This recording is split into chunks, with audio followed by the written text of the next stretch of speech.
Okay, so we have people on YouTube that are reliving or rebringing up that they think that Summer was sold at the time of her going missing. There is no facts about that. The parents, as I will show you, has not even been named or identified as suspects. So I'm going to show you some factual things. If you want to really know about Summer's case and you want to hear about some factual things that have been happening in her investigation, including having 4 different units of canine, including cadaver dogs, who went through their home, their vehicles, their property, all of their property, the surrounding properties, for Summer's scent. Okay? There has been infrared drones being used, helicopters to search the property and search the land, surrounding properties. They have searched 4.6 square miles over and over again. They have searched 3 searches in the past 2 years.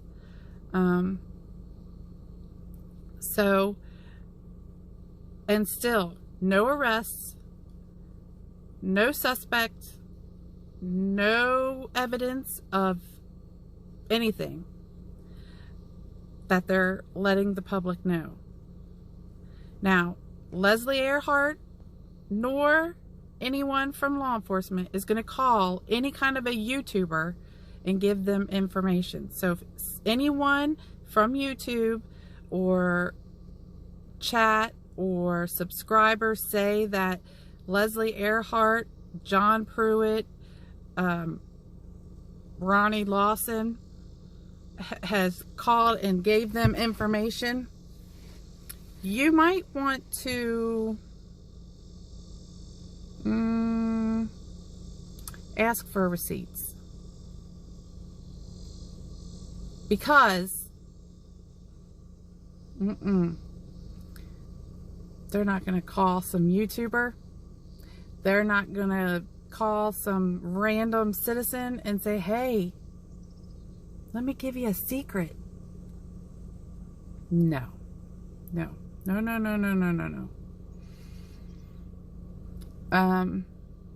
have said that this case is not cold and they are still investigating it. So let's stop the rumor mills from going. Summer was not sold by Candace, which is Summer's mom, on an hourly basis. That's ridiculous. Ridiculous. Stop it. Stop. Don't get involved in that kind of stuff.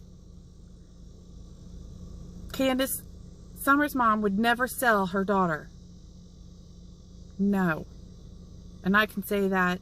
I don't have receipts that she didn't, but you also show receipts that she did, if that's what you're saying.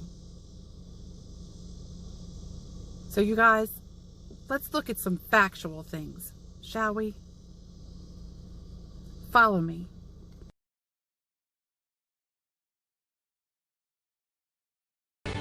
Well, today, for the first time, we are learning the lead investigator in the Summer Wells case is speaking out. The pressure has been immense on the Hawkins County Sheriff's Office to figure out what happened to a little girl who reported missing back in June. Ansley Daniel has been following this case closely. She has an update. Ansley?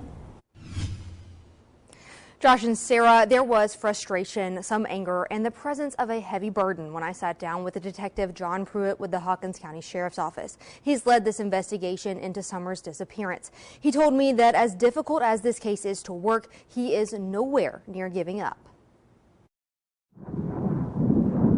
It is a lot to shoulder, it's a lot to burden. We have a missing child that we haven't found yet. Almost 10 months and so much heartache. And investigators aren't immune from that hurt. The question of what happened to Summer Wells still has no answer. There haven't been very many cases like this. I have never worked a missing child case with all these different entities and agencies involved. The lead investigator on the case says his days are devoted to finding her. My day, I check tip line and voicemail when I first get here. I do phone calls and follow-ups on any credible leads I've got. I follow up on anything that I didn't get to a good conclusion the day before. Then I go into my normal caseload of any new cases I've got, follow-ups on them. They've received nearly 2,000 tips. I will follow up on everything I can to try to bring closure for this. Self-proclaimed online investigators and social media sleuths have turned this case into a mess of ideas.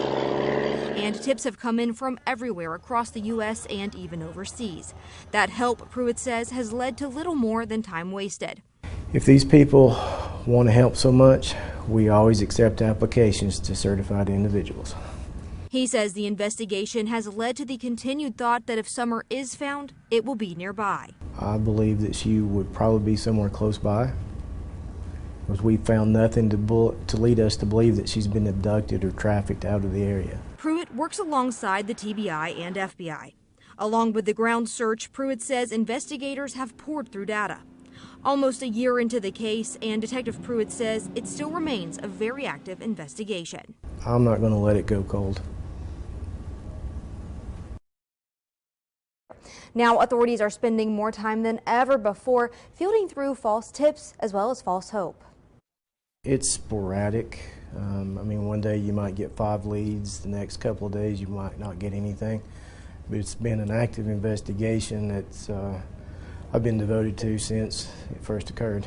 As Summer's disappearance approaches the 10-month mark, the scenarios of what happened the night of June 15th continue to grow. The wandering away, sneaking off to go play or whatever she may have done, that is a viable option. The night she went missing, authorities said she walked away from her house. The following day, an Amber Alert was issued. People are probably tired of hearing this.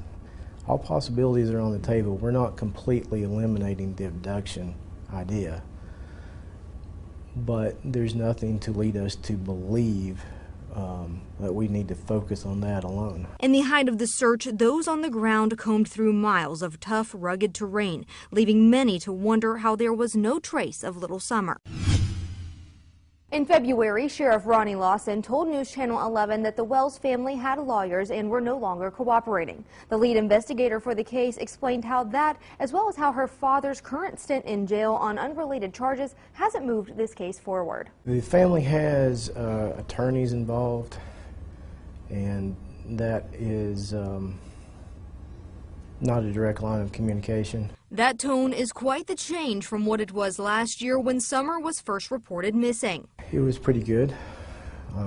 We would show up about every day, make sure that they were okay, and had a decent line of communication with them. About a month later, in July, Child Protective Services removed her 3 older brothers from their home and appointed attorneys to the case. They have been appointed for other instances, but it bleeds over into this investigation as well. Summer Wells' father, Don, was arrested late last year for driving under the influence and violating probation. Going off of that, obviously we know that Don Wells is incarcerated here. Does that play a role at all in this investigation? No, ma'am.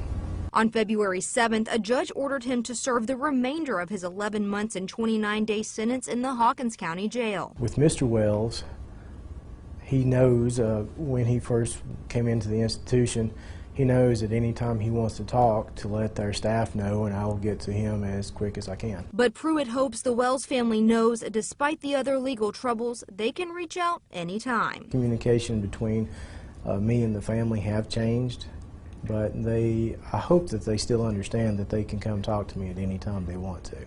I'm Cindy Kessler. Now, investigators held a news conference late this morning. Hawkins County Sheriff Ronnie Lawson said they didn't expect to be working this case a year later. It's heartbreaking to me and my officers and the entire community. We've never stopped looking for Summer. We'll continue to do so. Investigators say after 365 days, dozens of searches covering thousands of acres, and 170 interviews, they still have no answers. Ansley Daniel was at today's news conference. Ansley, the TBI stressed social media and misinformation are having a major impact on their search for Summer. Yes, Sydney, we have heard it time and time again that social media has caused an uproar in this case. It's resulted in a lot of misinformation and has forced law enforcement to follow up on hundreds, if not thousands, of dead-end tips. Today, we learned that more than 100 TBI agents, in addition to the Hawkins County Sheriff's Office, have worked this case in this last year. Today, the Bureau revealed that 170 interviews have been conducted and 3 ground searches have happened in the Beech Creek community since this day last year. The TBI says that digital evidence and cell phone data have also been obtained, but today they wanted to make one thing clear. Do not call in tips from YouTube videos or theories from Facebook groups. We know that this case has attracted the attention of individuals across the country who genuinely care about Summer and want nothing more but to help us find answers. We appreciate those people. However, we are also aware that there are some people using this case for their own personal gain. Law enforcement also gave us a rap sheet, if you will, with frequently asked questions on this case with topics like data, evidence, as well as information on that red truck that they were looking for. That's on our website right now. And Sydney, the TBI and Hawkins County Sheriff's Office again reiterated today that this case has been outside of the norm since it began this time last year. But what we do know is that around 6:30 p.m. tonight, that's when the initial call came in, and that will mark 1 year since someone in Summer's family reported her missing. And obviously there's been a lot that's happened since then. So here's a timeline to break down for you what has happened since that moment. We've utilized ground crews of 80 to 100 people of trained professionals, aerial aviation search, both visual and FLIR, medical THB and TBI assisting us with fixed wing, multiple drones, and 4 different canine units. Law enforcement and hundreds of searchers scoured Beech Creek looking for the little girl. While every case is different, this one is definitely outside of the norm. Typically, in an investigation like this one, we have some idea of where the case is headed and what might have happened within a few days. With no luck, the ground search ended weeks later. That's when her mother spoke on camera for the first time about the moment her daughter went missing. I yelled downstairs for her a couple times, and I didn't get no answer, which was unusual because usually she always answers me. And so I went down there to check, and she was nowhere in sight. The following month, Summer's older brothers were removed from their home. In October, Summer's father was arrested for a DUI. I have lost control. I've done stupid things, and for that I apologize. That was after filming a Dr. Phil special that aired in November. She's looked at trigger after trigger after trigger and not a tear. Planned searches happened throughout the winter months, and in February, Don Wells was jailed for violating his probation. I'm not cooperating right now. They have attorneys. Months later, as we approach the 1-year mark, what happened to Summer Wells remains a mystery. We're not leaning one way or the other. Anything credible that comes in, we will look into. Like I said, we've gone through hours and hours and hours of interviews, of video footage, of electronic data, just trying to find a specific direction to go in towards. Nothing has narrowed that down, so everything, as the sheriff has said, is still on the table. John Pruitt said. The wandering away, sneaking off to go play or whatever she may have done, that is a viable option. People are probably tired of hearing this.